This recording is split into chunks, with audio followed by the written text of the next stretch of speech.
Olá amigos, aqui o professor Inácio Dantas, dando continuidade às nossas aulas. Hoje, na aula 48, nós vamos falar sobre o ciclo operacional e ciclo de caixa. Qual a importância de termos um ciclo operacional, um ciclo de caixa compatibilizados para nós termos um caixa com folga de caixa, e podermos aplicar essa folga de caixa no mercado financeiro e obter um rendimento e evitar que o nosso ciclo de caixa nos gere aí um passivo oneroso ou tenhamos que usar capitais próprios para fazer frente às despesas que vão vencer. Então é muito importante esses prazos aqui serem mínimos possíveis e, se possível, até você ter uma folga de ciclo de caixa, como eu disse, para você trabalhar tranquilo.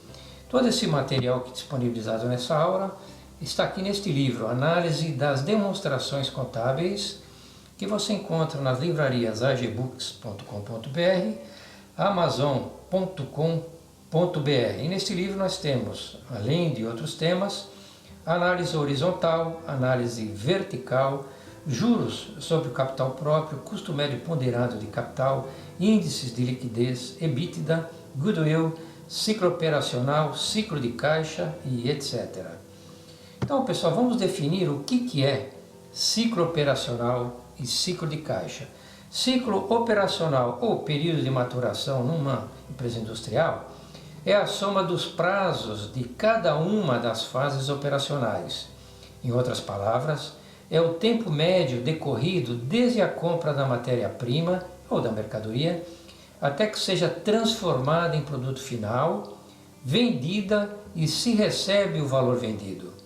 O ciclo de caixa, por sua vez, é a diferença de tempo entre o ciclo operacional e a soma dos tempos dos pagamentos aos fornecedores e pagamentos de despesas. Na sequência nós vamos ver detalhado esses dois ciclos aqui e feito também um diagnóstico.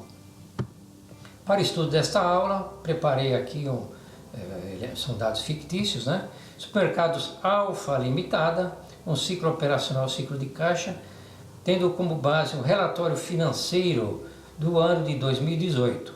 Temos aqui nesta coluna as contas contábeis, aqui dia 1º de janeiro de 2018, aqui no final, 31 de dezembro de 2018. Nós temos do A, estoque inicial. Estoque inicial foi da ordem de R$17 mil. Estoque final, R$15 mil. B, compras a prazo, foi da ordem de R$95 mil. Letra C, custo das mercadorias vendidas, foi de R$97 mil. Letra D, vendas a prazo, foi de R$190 mil. Letra E, despesas operacionais, R$110 mil.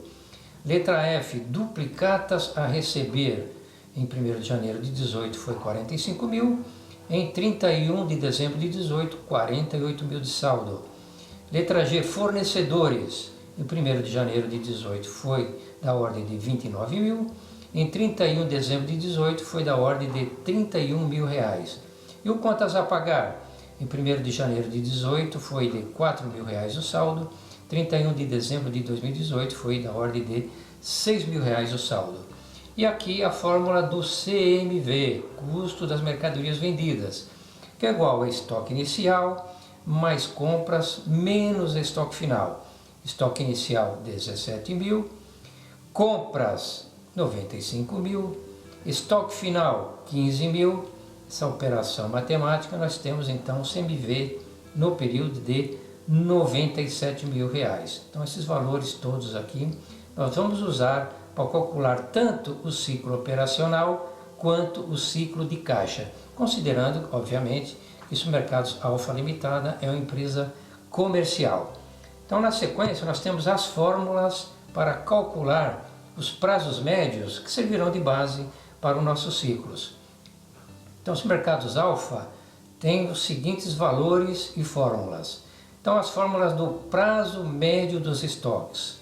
PME é igual aos estoques médio dividido pelo custo das mercadorias vendidas multiplicado pelo tempo. Então PME é igual ao estoque inicial mais o estoque final dividido por 2, dividido por 97 mil, multiplicado por 365 dias, que é o ano, igual a 60 dias. O PMC, que é o prazo médio de cobrança, PMC igual a duplicados a receber médio, dividido por vendas a prazo, multiplicado pelo tempo. PMC é igual a 45 mil de duplicados a receber em 1º de janeiro, saldo inicial, mais 48 mil, saldo final em 31 de dezembro, dividido por 2, dividido por vendas a prazo, multiplicado por 365 dias. Isso nos dá 89 dias. PMPF, prazo médio de pagamento a fornecedores. PMPF é igual a fornecedores médio, dividido por compras a prazo, multiplicado por tempo. PMPF, saldo de fornecedores em janeiro, 1º de janeiro, 29 mil, mais saldo final 31 de dezembro, 31 mil, dividido por 2, dividido pelas compras a prazo, 95 mil, multiplicado pelo tempo, 365 dias, isso nos dá 115 dias. PMPD, prazo médio de pagamento de despesas. PMPD igual a contas a pagar médio, dividido pelas despesas incorridas, multiplicado pelo tempo. Nosso PMPD é igual a 4 mil de saldo inicial em janeiro de contas a pagar, mais 6 mil saldo final, contas a pagar, dividido por 2, dividido por 110 mil as despesas incorridas, multiplicado por 365 dias, que nos dá 17 dias. Algumas considerações aqui, pessoal, sobre esses números. Primeiro, prazo médio de estoque, 60 dias. Significa dizer o seguinte, que em média, as mercadorias permaneceram nos estoques dos supermercados Alfa durante 60 dias. Isso é um tempo longo? É um tempo curto? Em média, os mercados têm um prazo médio de estocagem inferior a 30 dias. Obviamente, teremos que saber que tipo de mercadorias aqui os mercados Alfa trabalham, porque me parece aqui que esse tempo estaria um pouco acima do normal. Prazo médio de cobrança, 89 dias. Isso está alto? Está baixo? Bom, se ela vende muito em cartão de crédito parcelado, ok? Então a tendência desse número aqui é subir, tá? Porque o cartão de crédito hoje representa mais de 70% das vendas de um supermercado. Então, se ela vende 2, 3 parcelas, 4 parcelas, aí então esse número, a tendência dele é ser bem alto, como está aqui demonstrado. Prazo médio de pagamento a fornecedores. Em média, a empresa demora 115 dias para pagar os seus fornecedores. Então tem muita mercadoria que se paga em curto prazo, A hortifruti granjeiros, por exemplo, se paga rapidinho. Carnes, por exemplo, também, bebidas, Mas tem produtos aí supérfluos, na área de limpeza, etc., que tem um tempo mais dilatado. Então tem que ver também que tipo de mercadorias aqui que ela trabalha, mas esse tempo aqui é interessante, 115 dias. E o prazo médio de pagamento de despesas, temos aqui em média 17 dias. Está dentro da média, segundo o Sebrae, o prazo médio de pagamento de despesas é de 15 a 18 dias. Então, pessoal, vamos seguindo aqui, vamos ver o que acontece agora na nossa régua do tempo. Então, a régua do tempo dos supermercados Alfa tem os seguintes números. O prazo médio de estocagem de estoques é de 60 dias e o prazo médio de cobranças é de 89 dias. Então ela tem um ciclo operacional que é a soma do PME mais o PMC, 60 mais 89, ele tem um ciclo operacional de 149 dias. Quer dizer isso? Quer dizer que desde a entrada da carga no depósito da empresa até o recebimento final dessa carga, dessa mercadoria vendida, há uma demora de 149 dias. Aqui na parte de baixo nós temos o prazo médio de pagamento a fornecedores, o PMPF, que é de 115 dias. E o prazo médio de pagamento de despesas, que é de 17 dias. Pessoal, tem um número aqui interessante. Veja bem o seguinte. Aqui em cima ela tem um ciclo operacional de 149 dias. Aqui embaixo ela tem o ciclo operacional de 115 mais 17 dias, de 132 para pagamentos.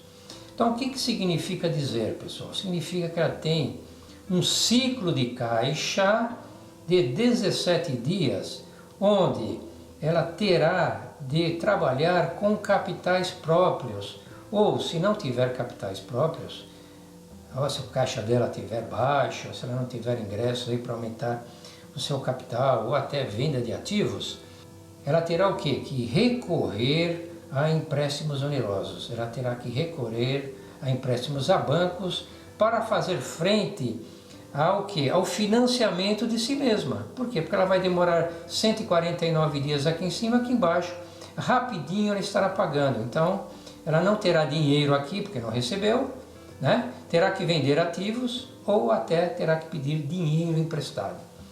Bom, pessoal, mas aí é o seguinte, o que essa empresa pode fazer para no futuro corrigir essa distorção? Que o ideal aqui é que isso aqui fosse pelo menos zerado aqui, né? Que essa régua aqui terminasse aqui, tá? Ou que fosse invertida, ela tivesse uma folga de caixa aqui em cima de 17 dias. Então algumas estratégias ela tem que implementar de imediato. Primeiro, pessoal, 60 dias de estoque, como eu falei anteriormente, é muito tempo. Ela pode reduzir isso aqui rapidamente aí para 45 dias. Reduzindo para 45 dias, sendo um primeiro momento, ela reduz 15 dias. Aqui ela vai ficar o quê? Vai ficar só 2 dias de necessidade de capitais externos ou do capital próprio dela. E também aqui no prazo médio de cobranças, falar com os clientes dela e reduzir mais esse prazo ou restringir mais o cartão de crédito. Se está lá em 2, 3 vezes, né? Reduzir para 2 vezes no máximo, tá ok? Para diminuir aqui, pelo menos aqui para 80 dias. Aí obviamente aqui com 15 que ela economizou aqui, com 9 aqui são 24, aí ela já teria uma folga aqui de 7 dias.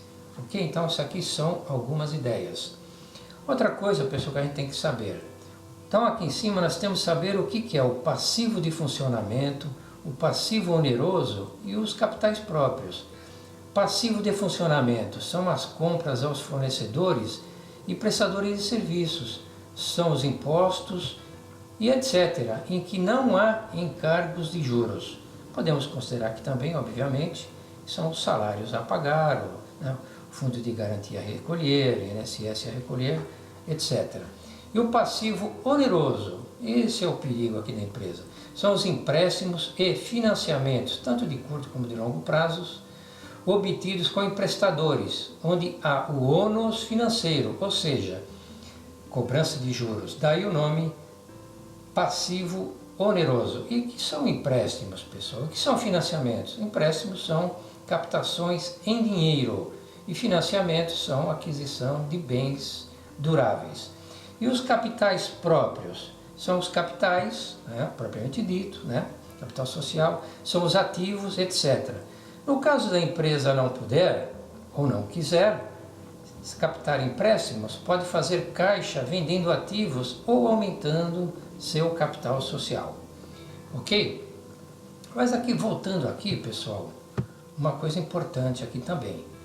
Olha, dentro desses números aqui, ela vai ter que fazer frente a 17 dias, ela vai ter que trabalhar com capital de terceiro, ou, né, de repente usar recursos próprios.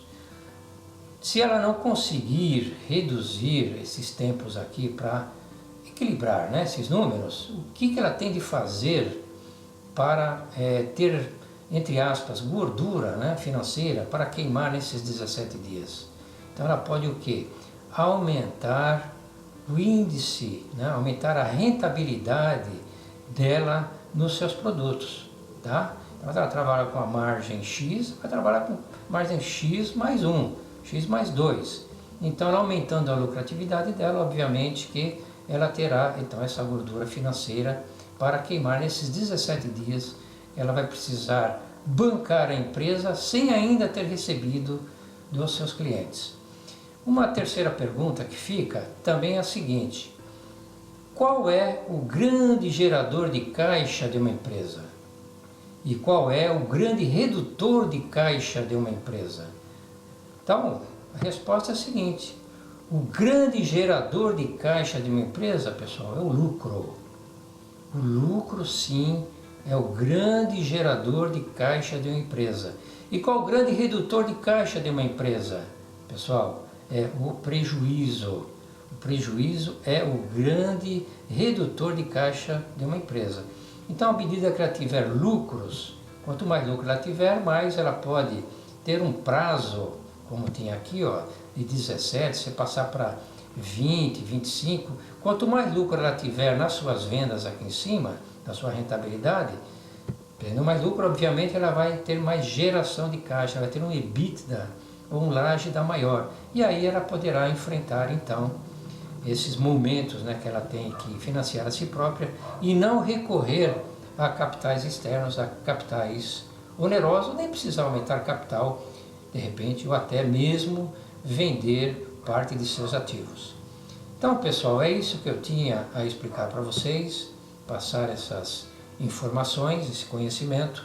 Se vocês gostaram aí da explicação, clique aí no joinha, aí no positivo, para valorizar o nosso trabalho. Compartilhem, quiser deixar comentário, eu respondo, ok? Inscrevam-se no canal. Ao lado direito aí da inscrição, você tem o símbolo do sininho, clique no sininho para você receber aviso do YouTube, tão logo novas aulas sejam disponibilizadas. Aqui em cima, né, em cima do vídeo, tem cards que você pode acompanhar outras aulas que eu disponibilizei no canal do YouTube. Então até uma próxima, pessoal, e muito obrigado!